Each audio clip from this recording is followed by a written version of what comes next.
മാസപ്പടി കേസിൽ മുഖ്യമന്ത്രി പിണറായി വിജയന്റെ മകൾ വീണ വിജയൻ ജയിലിലാകാനുള്ള സാധ്യതകൾ ഏറെ. എക്സാലോജിക് CMRL മാസപ്പടി കേസിൽ മുഖ്യമന്ത്രി പിണറായി വിജയന്റെ മകൾ വീണ വിജയനെ SFIO അറസ്റ്റ് ചെയ്താൽ ദീർഘകാലം ജയിലിൽ കിടക്കേണ്ടി വരുമെന്ന് നിയമവിദഗ്ധർ. 6 മാസം മുതൽ 10 വർഷം വരെ ശിക്ഷയുള്ള സെക്ഷൻ 447 വീണയ്ക്കെതിരെ ചുമത്തിയത് എന്നാണ് പുറത്തുവരുന്ന റിപ്പോർട്ട്. ജാമ്യമില്ലാ കുറ്റമാണിത്. സാധാരണഗതിയിൽ ഈ വകുപ്പുകളിൽ അറസ്റ്റിലായവർക്കൊന്നും മുൻകൂർ ജാമ്യം കിട്ടാറില്ല. സ്ത്രീകൾക്കും കുട്ടികൾക്കും മാത്രമേ പരിഗണന നൽകേണ്ടതുള്ളൂ. പ്രായപൂർത്തിയായ സ്ത്രീയാണെങ്കിൽ ആരോഗ്യ പ്രശ്നങ്ങൾ കോടതിക്ക് ബോധ്യപ്പെടേണ്ട സാഹചര്യവുമുണ്ട്. അതുകൊണ്ട് തന്നെ കേസിൽ വീണയെ അറസ്റ്റ് ചെയ്യാൻ SFIO തീരുമാനിച്ചാൽ അത് തൈക്കണ്ടിയിൽ കുടുംബത്തിന് വലിയ പ്രതിസന്ധിയായി മാറും. അതിനിടെ വീണ വിജയനെതിരെ പ്രോസിക്യൂഷൻ നടപടിക്ക് അനുമതി നൽകാൻ 2 ആഴ്ച മുൻപ് തന്നെ സർക്കാർ തീരുമാനിച്ചിരുന്നു. ഉത്തരവും തയ്യാറായിരുന്നു. കഴിഞ്ഞ ദിവസം ഡൽഹി കോടതിയിലെ നടപടികളോട് കേന്ദ്ര സർക്കാർ ഇക്കാര്യത്തിൽ അന്തിമ വെളിപ്പെടുത്തൽ നടത്തുകയായിരുന്നു.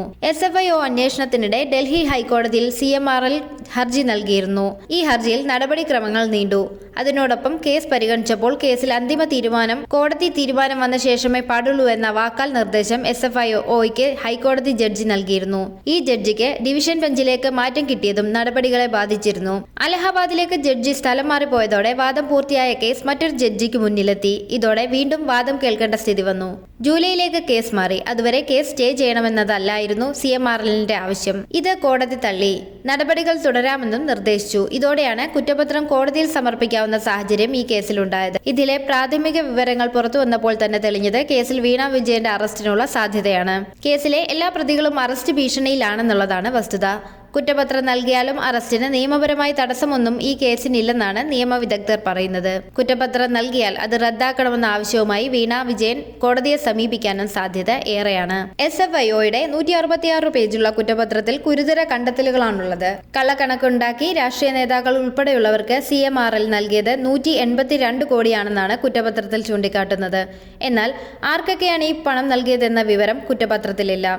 വീണയുടെ കമ്പനിയായ എക്സാലോജിക്കുമായി കരാറുണ്ടാക്കി 2017 മുതൽ 2020 വരെയുള്ള കാലയളവിൽ മൊത്തം 1.72 കോടി രൂപ CMRL നൽകിയെന്നാണ് ആദായ നികുതി വകുപ്പ് കണ്ടെത്തിയത്. ഇല്ലാത്ത സേവനത്തിന്റെ പേരിൽ വീണയ്ക്കും എക്സാലോജിക്കിനും കിട്ടിയത് 2.70 കോടി രൂപയാണെന്നാണ് SFIOയുടെ കണ്ടെത്തൽ. CMRLിൽ നിന്നും എംപവർ ഇന്ത്യ ക്യാപിറ്റൽ ഇൻവെസ്റ്റ് എന്ന കമ്പനിയിൽ നിന്നുമാണ് ഈ പണം കൈപ്പറ്റിയത്. ശശിധരൻ കർത്തയും ഭാര്യയുമാണ് എംപവർ ഇന്ത്യ കമ്പനിയുടെ ഡയറക്ടർമാർ. ശശിധരൻ കർത്തയുടെ മരുമകൻ അനിൽ ആനന്ദ് പണിക്കർക്ക് അനധികൃതമായി 13 കോടി കമ്മീഷൻ നൽകി. Nipuna international private limited, Sasja India private limited എന്നീ കമ്പനികൾ വഴിയാണ് വെട്ടിപ്പ് നടത്തിയത്. ഈ 2 കമ്പനികളുടെയും ഡയറക്ടർമാർ ശശിധരൻ കർത്തയുടെ കുടുംബാംഗങ്ങളാണ്. കേസിൽ വീണ വിജയന്റെ മൊഴിയെടുത്തിരുന്നു. ചെന്നൈയിലെ സീരിയസ് ഫ്രോഡ് ഇൻവെസ്റ്റിഗേഷൻ ഓഫീസിൽ ഹാജരായാണ് വീണ മൊഴി നൽകിയത്. ചെന്നൈയിലെ അന്വേഷണ ഉദ്യോഗസ്ഥൻ അരുൺ പ്രസാദാണ് മൊഴിയെടുത്തത്. ഒക്ടോബറിലായിരുന്നു ഇത്. 8 മാസമാണ് അന്വേഷണം പൂർത്തിയാക്കാൻ കേന്ദ്ര സർക്കാർ നൽകിയത്. ആ സമയപരിധി അവസാന ഘട്ടത്തിലേക്ക് കടക്കുന്നതിനിടെയാണ് വീണ വിജയനിലേക്ക് നേരിട്ട് അന്വേഷണം എത്തിയത്. സ്വകാര്യ കരിമണൽ കമ്പനിയുമായുള്ള ഇടപാടുകളിൽ SFIOയുടെ അന്വേഷണം തടയണമെന്നും ആവശ്യപ്പെട്ട് വീണ നൽകിയ ഹർജി കർണാടക ഹൈക്കോടതി തള്ളിയിരുന്നു. മാസപ്പടി കേസിൽ തനിക്ക് ബന്ധമില്ലെന്നായിരുന്നു വീണയുടെ നിലപാട്. താൻ IT പ്രൊഫഷണൽ മാത്രമാണെന്നും രാഷ്ട്രീയ പാർട്ടികളുമായി തനിക്ക് ബന്ധമേ ഇല്ലെന്നും അവർ പറഞ്ഞിരുന്നു. വീണ വിജയന്റെ ഉടമസ്ഥതയിലുള്ള എക്സാലോജിക് കമ്പനിയും സംസ്ഥാന വ്യവസായ വികസന കോർപ്പറേഷനു കീഴിലെ CMRLും തമ്മിലുള്ള ഇടപാടുകളിനെക്കുറിച്ച് 2024 ജനുവരിയിലാണ് കേന്ദ്ര സർക്കാർ അന്വേഷണം പ്രഖ്യാപിച്ചത്. SFIOയ്ക്കായിരുന്നു അന്വേഷണ ചുമതല. അഡീഷണൽ ഡയറക്ടർ പ്രസാദ് അഡല്ലിയുടെ നേതൃത്വത്തിലുള്ള 6 അംഗ സംഘത്തെയാണ് അന്വേഷണത്തിനായി ചുമതലപ്പെടുത്തിയത്. ഡെപ്യൂട്ടി ഡയറക്ടർ അരുൺ പ്രസാദിനെ ഇൻവെസ്റ്റിഗേറ്റിംഗ് ഓഫീസറായി നിശ്ചയിച്ചിരുന്നു.